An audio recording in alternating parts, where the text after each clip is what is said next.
Every morning for years, I did the exact same thing. I filled a glass with plain tap water, drank it standing at the sink, and told myself I was being healthy. I was doing something. I just didn't know I was doing about a third of what my body actually needed from that glass. I'm Robert. I'm 83, and I want to tell you what I add to that same glass of water now, and the actual mechanism behind why it matters more than the water itself. I still climb the ladder to clean my own gutters twice a year, second story, no help from anyone. At 83, my legs and my grip haven't given me a reason to stop yet. Let me ask you something first. Do you ever notice that some mornings you feel like you can take on the whole day, and other mornings your legs feel heavy before you've even gotten out of bed, and you have no real explanation for the difference? I didn't either, for a long time. I assumed it was just how 80 works. It isn't. There's a specific molecule involved, and most people my age have never heard its name. That molecule is nitric oxide, and I want to spend a minute explaining it plainly, because once you understand it, a whole lot of what happens to your body after 50 starts making sense. Nitric oxide is what your blood vessels use to signal each other to relax and widen. Think of your arteries and smaller vessels as a network of hoses. Nitric oxide is the signal that tells a hose to loosen up and let more water through. Without enough of it, your vessels stay a little tighter than they should, and less blood reaches the tissue that depends on it, your legs, your feet, your brain in the morning, and yes, other tissue too, all of it running on the same signal. Here's the part that connects this directly to diabetes. Chronically elevated blood sugar damages the endothelium, the thin lining of cells inside every blood vessel that's responsible for producing nitric oxide in the first place. Research on glycation, the process by which excess sugar damages proteins in nerves and vessel walls, has documented this mechanism since the early 2000s as one of the central drivers of diabetic complications. So it's not just that high blood sugar hurts your nerves, which most of us have heard 100 times. It also quietly cripples the very system responsible for making the molecule that keeps your blood moving where it needs to go, every single morning, before you've even had coffee. I found out about this the hard way. A woman wrote to our group last year, 78 years old, 16 years diabetic, and she said something that stuck with me. I feel like my body is running on half a tank every single morning, and no doctor has ever explained why. That sentence describes exactly what I'm talking about. It isn't laziness. It isn't simply age. It's a vessel system running short on the one signal that opens things up. Your doctor knows blood sugar and circulation are connected in general terms. What he doesn't usually have time for in an 8 or 10-minute visit built around lab work and prescriptions is walking you through the specific molecule involved and what you can actually add to your morning routine to support it. That's a teaching conversation. And teaching conversations are the first thing that gets cut when the schedule is full. I've come to think of it this way. Your doctor is managing the big machinery, your labs, your prescriptions, your long-term risk. Nobody in that visit is assigned to the specific glass of water in your hand at 7 in the morning. That's yours to manage, and for most of my life, nobody ever told me it was even worth managing at all. If your feet burn at night, or go numb, or feel cold no matter how many socks you wear, please don't ignore it. I almost did, and I'm 80 years old. For years I told myself it was just age, the tingling, the heaviness in my legs climbing the stairs. But it wasn't age. It was my blood sugar quietly damaging the nerves and the circulation in my legs, and almost nobody warned me in time.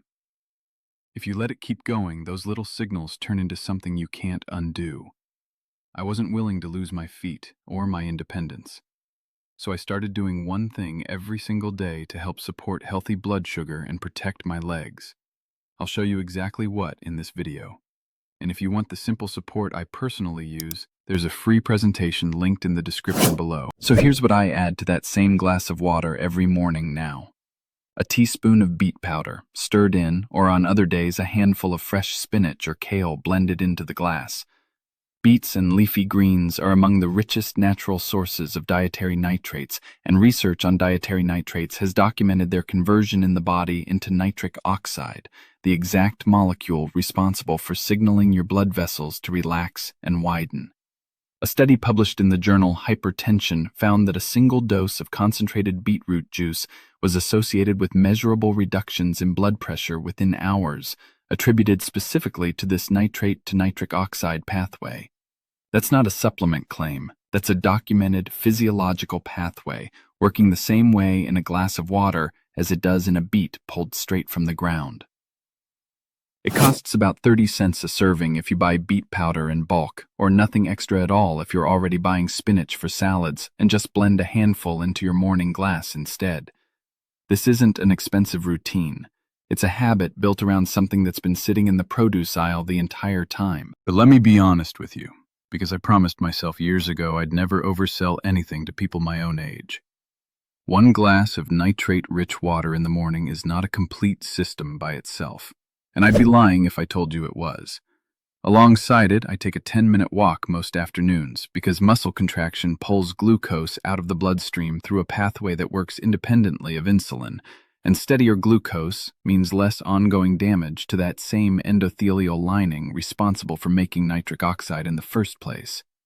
I also eat a small square of dark chocolate, 70% cacao or higher, a few evenings a week. A study published in the Journal of Nutrition in 2008 found that cocoa flavanols were associated with measurable improvements in flow-mediated dilation, a direct measure of how readily blood vessels open up. And that same ounce carries roughly 64 milligrams of magnesium, according to USDA data, a mineral tied to insulin sensitivity. The morning glass, the afternoon walk, the evening square of chocolate. 3 habits, 3 angles on the same underlying vessel system working together rather than any one of them carrying the whole load. These mornings I'm up and out the door for my walk before 7 without needing to sit and wake up for 20 minutes first. And last month I helped my son load an entire truck bed of firewood without stopping once to catch my breath. 2 years ago, that would have taken me the better part of an hour with breaks. I want to tell you about Beatrice Nkomo.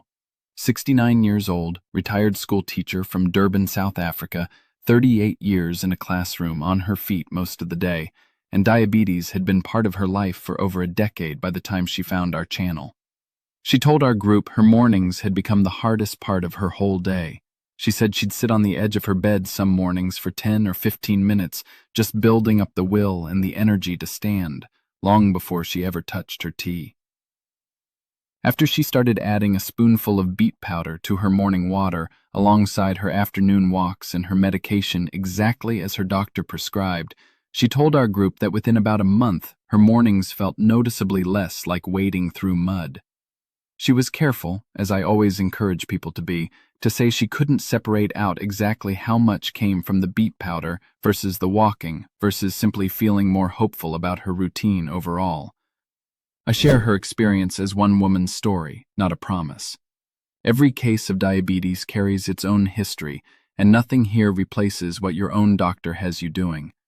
Please don't stop or change any medication because of anything I've shared today. Talk with your doctor about your blood pressure and your blood sugar before adding anything new to your routine, even something as simple as beet powder in water. I think often about the people I know who are still first up in the morning, first out the door, first to volunteer to carry something heavy, and the ones who've quietly resigned themselves to feeling like they're running on half a tank every single day, assuming that's just what 50, 60, 70 looks like. It isn't fixed. Your vessels respond to the signals you give them at any age, and there's real reason to hope that a body paid attention to, even late, even after years of plain tap water and no explanation, can still open back up. The molecule doesn't know how old you are. It just responds to what you give it to work with. If you made it this far, you already understand more about your own legs than most people your age ever will. That matters. You know now that the burning, the numbness, the cold feet, they trace back to one thing: blood sugar slowly working against your nerves and circulation. And you know the goal isn't a miracle. It's protecting your ability to stand, to walk, to stay independent. That's why, alongside everything I showed you today, I use a simple daily support to help keep my blood sugar in a healthy range, so my legs keep carrying me where I want to go. I put the free presentation in the description below. Go watch it. And as always, keep working with your doctor. This supports your routine. It doesn't replace it. If your mornings have felt like running on half a tank, tell me in the comments how long that's been going on. I read every one of them. And if this kind of honest, mechanism-first information matters to you, subscribe, because we break down exactly this, one real cause at a time, every week.